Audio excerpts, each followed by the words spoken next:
بسم الله الرحمن الرحيم.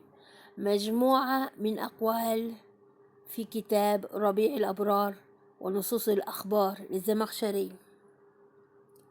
يقال: كفاك من إكرام الله للملائكة أنه لم يبلهم بالنفقة، وقول العيال هات هات. قيل: رب بعيد لا يفقد بره، وقريب لا يؤمن شره. كان يقال: ابنك ريحانتك سبعا، ثم خادمك سبعا، ثم عدو أو صديق. قيل: لما قبض ابن أبي عيينة صلة الخليفة قال لأصحابه: قد وجدتم مقالا فقولوا، متى رأيتم صاحب عيال أفلح؟ كانت لنا هرة ليس لها جراء، فكانت لا تكشف عن المقدور ولا تعبث في الدور، فصار لها جراء فكشفت عن المقدور وعاثت في الدور. قالت الخنفساء لأمها: ما أمر بأحد إلا بزق. قالت: من حسنك تعوذين. قال أعرابي في ترقيص ولده: أحبه حب الشحيح ماله، قد كان ذاق الفقر ثم ناله، إذا أراد بذله بداله. قيل لأعرابي: ما تقول في ابن عمك؟ قال: عدوك وعدو عدوك. قيل لرجل: أي ولدك أحب إليك؟ قال: صغيرهم حتى يكبر، ومريضهم حتى يبرأ، وغائبهم حتى يقدم.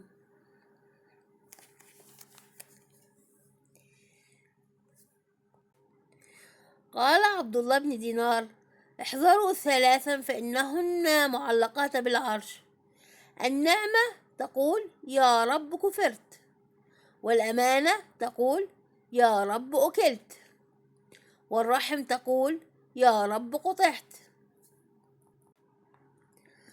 قال رجل لعمر رضي الله عنه: إن لي أما بلغ بها الكبر أنها لا تقضي حاجتها إلا وظهري لها مطية، فهل أديت حقها؟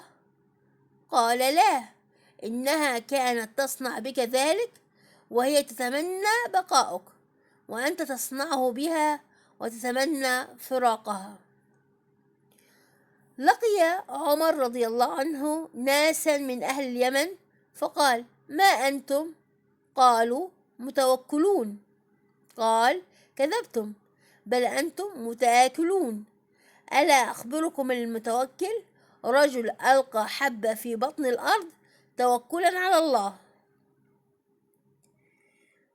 عن علي رضي الله عنه قال: احلفوا الظالم إذا أردتم يمينه بأنه بريء من حول الله تعالى وقوته، فإنه إذا حلف بها كاذبا عوجل، وإذا حلف بالله الذي لا إله إلا هو لم يعاجل، لأنه وحد الله تعالى. أراد عثمان بن عفان رضي الله عنه استقضاء عبد الله بن عمر رضي الله عنهما، فقال: أليس سمعت النبي صلى الله عليه وسلم يقول: من استعاذ بالله فقد عاذ بمعاذ؟ فقال: بلى. فقال: فإني أعوذ بالله منك أن تستقضيني. قال عمر بن عبد العزيز لزهرة ابن معبد: لا تفعل شيئا رياء، ولا تتركه حياء. عن ابن مسعود رضي الله عنه قال: أعظم الخطايا اللسان الكذوب. عن عامر ابن عبد قيس: الكلمة إذا خرجت من القلب وقعت في القلب، وإذا خرجت من اللسان لم تجاوز الأذان. المدائني قال: إنما سمي طلحة ابن عبيد الله الخزاعي طلحة الطلحات لأنه اشترى 100 غلام وأعتقهم وزوجهم، فكل مولود له سماه طلحة. قيل لأنوشروان: ما الجود الذي يسع الناس كلهم؟ قال: إرادة الخير لجميعهم وبسط الوجه لهم. عن علي رضي الله عنه قال: لا تستحي من إعطاء القليل فإن الحرمان أقل منه. قيل للأحنف: ما الإنسانية؟ قال: التواضع عند الرفعة، والعفو عند القدرة، والعطاء بغير منة. كان يقال: لو سقط المعروف ما سقط إلا متكئا. بعض السلف قال: الأيدي ثلاث: يد بيضاء وهي الابتداء بالمعروف، ويد خضراء وهي المكافأة، ويد سوداء وهي المن.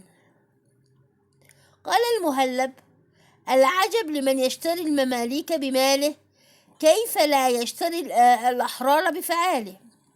مرة ثانية قال المهلب: العجب لمن يشتري المماليك بماله، كيف لا يشتري الأحرار بفعاله. قيل: إذا رغبت في المكارم فاجتنب المحارم. قيل: ثواب الجود خلف، وثواب البخل التلف. مرة ثانية: ثواب الجود خلف، وثواب البخل تلف.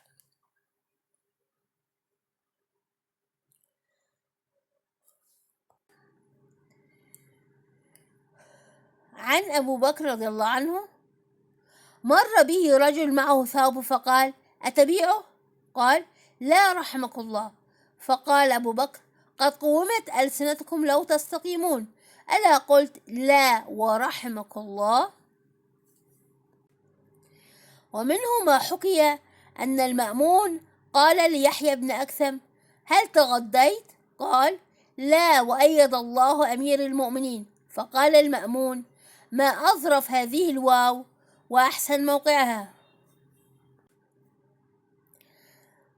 قال عمر رضي الله عنه: تعلموا محاسن الشعر فإنه يدل على مكارم الأخلاق. قيل: مكتوب في التوراة: لا يعاد الحديث مرتين. قيل للعتابي: ما البلاغة؟ قال: كل من أفهمك حاجته دون إعادة ولا حبسته ولا استعانة فهو بليغ. فقيل له: وما الاستعانة؟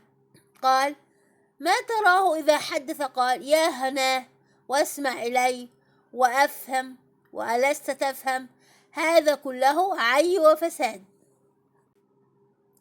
قال الأحنف: سمعت كلام أبي بكر حتى مضى، وكلام عمر حتى مضى، وكلام عثمان حتى مضى، وكلام علي حتى مضى، ولا والله ما رأيت فيهم أبلغ من عائشة.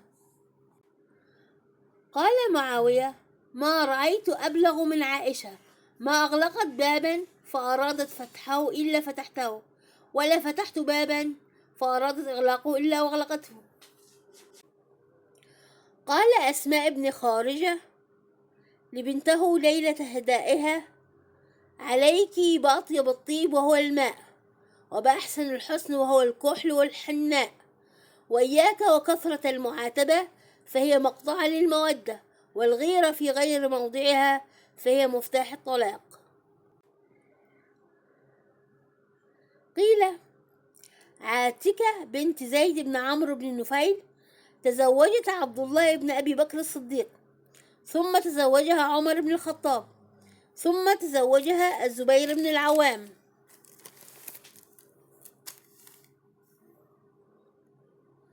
خطبها الزبير بن العوام وتزوجها بعد عمر رضي الله عنه.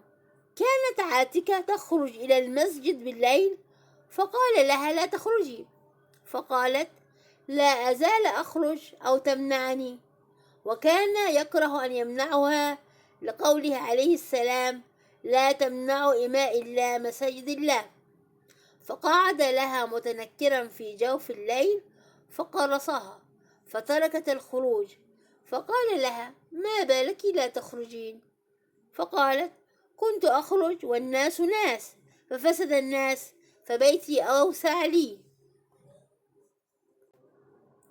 قيل: نصح الصديق تأديب، ونصح العدو تأنيب. وفي نوابغ الكلم: وجد قرينا يناصحه، فظنه قرنا يناطحه. قال الأصمعي: كان يقال: منك من نهاك، وليس منك من أغراك. من كان له من نفسه واعظ، كان له من الله حافظ. قالت أم الدرداء: من وعظ أخاه سرا فقد زانه، ومن وعظه علانية فقد شانه. قالت أم الدرداء: من وعظ أخاه سرا فقد زانه، ومن وعظه علانية فقد شانه.